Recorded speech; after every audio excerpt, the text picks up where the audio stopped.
स्वतंत्रवीर सावरकर जी के जीवन चरित्र के ऊपर आधारित इस फिल्म की लेंथ लगभग 2 घंटे 58 मिनट की है। अभिनेता से निर्माता, निर्देशक और लेखक बन चुके रणदीप हुड्डा ने इस फिल्म को बनाने के पीछे जो कोशिश की है, सच में एक साहसिक कदम है। हु किल्ड ही स्टोरी ऐसी टैगलाइन से सिनेमाघरों में पहुंची। स्वतंत्रवीर सावरकर इस फिल्म की कहानी विनायक दामोदर सावरकर, इनकी जीवन की चरित्र और उनकी सशस्त्र नीतियों की कहानी दिखाती है। अभिनेता रणदीप हुड्डा ने इस फिल्म में मुख्य किरदार स्वतंत्रवीर सावरकर जी की भूमिका निभाई है। फिल्म हमें ये बताती है कि अंग्रेजों से आज़ादी दिलाने के लिए सावरकर जिस सोच से और संगठन कौशल से आगे बढ़ रहे थे, ऐसे में देश को आज़ादी मौजूदा समय से बहुत पहले मिल जाती है। देश की आज़ादी के महानायकों का जब जिक्र आता है तो मौजूदा पीढ़ी को गांधी और नेहरू से आगे कोई याद आता ही नहीं है।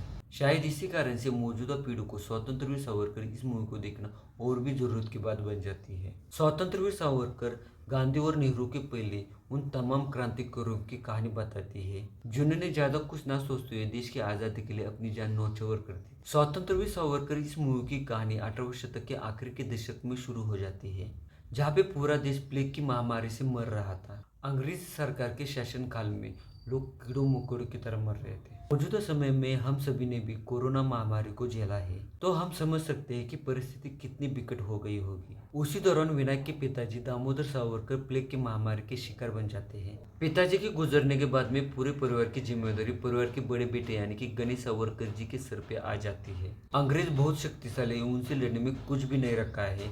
ये बात दामोदर सावरकर ने अपने तीनों भी बेटों को सामने रखकर बताई थी। बावजूद इसके विनायक ने अपने भाई गणेश के साथ में गुप्त संगठन अभिनव भारत की शुरुआत की। उनके विचार स्पष्ट थे और उनका फोकस सही था।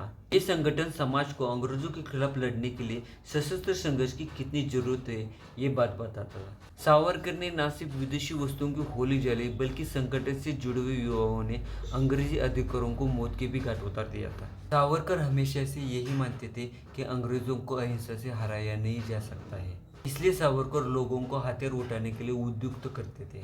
सावरकर जी के जीवन के अनसुने पहलुओं के ऊपर प्रकाश डालते हुए स्वतंत्रवीर सावरकर ये मूवी पहले से ही गांधी की अहिंसा की विचारधारा से बिल्कुल भी प्रभावित नहीं दिखती है। वो गांधी जी की व्यक्ति के तौर पे इज्जत तो करते हैं, लेकिन विचारधाराओं का फर्क मुख्य विरोध का कारण बन जाता है। हिंदू राष्ट्रवाद की चेतना जगाने का सबसे बड़ा श्रेय सावरकर जी को जाता है। फिल्म की कहानी रणदीप हुड्डा ने उत्कृष्ट नेताने के साथ में मिलकर लिखी है और इस फिल्म को लेकर रणदीप ने जिस तरह से रिसर्च की है, इसका असर पूरी फिल्म में देखने को मिलता है। करीब करीब 3 घंटे की इस फिल्म के माध्यम से रणदीप ने सावरकर जी के जीवन के उन अनसुलझे रहस्यों के ऊपर से पर्दा उठाया है जिस सच्चाई से आम जनता को पूरी तरह से गुमराह रखा गया था। अंग्रेजों को उनके ही दावपेचों से हराने का हुनर प्राप्त करने के लिए सावरकर लंदन कायदे का शिक्षण लेने के लिए जाते हैं। श्यामजी कृष्ण वर्मा के साथ में भारतीय क्रांतिकारियों के संगठन से वहां पे वो जुड़ जाते हैं। भारतीय क्रांतिकारी मदन लाल धिंगरा ने जब करजन वाली को खुलेआम गोली मारकर मार दिया, इस हत्या से ब्रिटिश सरकार में खलबली सी मच गई।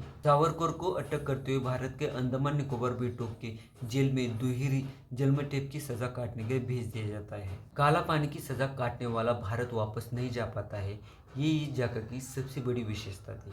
इसके आगे की कहानी आपको जाननी है तो फिल्म को थिएटर में जाकर ही देखना पड़ेगा। अपने किरदारों में पूरी तरह से डूब जाने वाले मेथड एक्टिंग का जबरदस्त नायाब नमूना बन चुके रणदीप हुड्डा ने इस फिल्म के लिए प्रोडक्शन और डायरेक्शन की भी कमान संभाली है। करीब करीब 3 घंटे की फिल्म आपको मुख्य किरदारों से फिल्म की शुरुआत में ही जोड़ने का काम करती है। वहीं पे फिल्म का इंटरवल बेहद रोचक मोड़ पे आ जाता है। हालांकि इंटरवल के बाद में फिल्म थोड़ी सी स्लो हो जाती है, लेकिन तयशुदा रास्ते पे थोड़ी देर में संभल भी जाती है। वैसे तो फिल्म पिछले साल ही रिलीज होनी थी, लेकिन रणदीप ने फिल्म के कई सारे सीन्स को दोबारा से शूट किया है और उनकी इस मेहनत का फिल्म में असर हर तरफ देखने को मिलता है। खास करके काला पानी इस सजा के समय रणदीप की सरबजीत इस फिल्म की याद आ जाती है। अभिनय की बात करें तो रणदीप ने अपने किरदार को पूरी तरह से रियलिस्टिक दिखने के लिए जी जान से मेहनत की है और उनकी ये मेहनत पर्दे पर रंग लाती हुई दिखाई देती है। फिल्म में सावरकर जी की पत्नी यशोदाबाई की भूमिका में अंकिता लोखंडे को भले ही कम स्क्रीन टाइम मिला हो, लेकिन अपनी भूमिका के साथ में न्याय करने की हर संभव उन्होंने कोशिश की है। सावरकर के बड़े भाई गणेश की भूमिका में अमित सैल ने बहुत ही उम्दा अभिनय किया है और रणदीप ये मानते भी हैं कि बाबा सावरकर की भूमिका के ऊपर अलग से एक फिल्म भी बन सकती है। स्वतंत्रवीर सावरकर इस फिल्म की सबसे कमजोर कड़ी इस फिल्म के सपोर्टिंग कलाकारों में देखने को मिलती है। गांधी, नेहरू और जिन्ना की भूमिका करने वाले कलाकार बिल्कुल भी रियलिस्टिक नहीं लगते हैं। फिल्म की शूटिंग ज़्यादातर सेट लगाकर ही की गई है और कहीं पे भी सेट का डिज़ाइन कहानी में खटकता भी नहीं है। फिल्म का संगीत औसतम है। फिल्म का बैकग्राउंड स्कोर भी सीन्स की सच्चाई को, वास्तविकता को सही सही पकड़ पाया है। फिल्म की सिनेमाटोग्राफी कमाल की है। उन्होंने स्वतंत्र पूर्व कालखंड को बहुत खूबसूरती से पर्दे पे उतारा है। हालांकि 100 साल पुराने समय को पर्दे पे उतारना आसान नहीं था।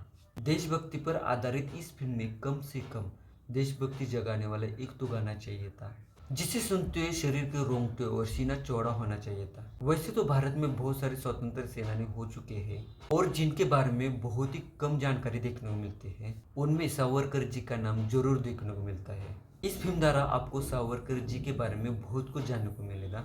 और सिर्फ बस यही बात नहीं है, देश को स्वतंत्र करने के लिए उन्होंने जो कष्टों और यातनाएं झेली, उसके बारे में देश के आम जनता को जरूर जानना चाहिए।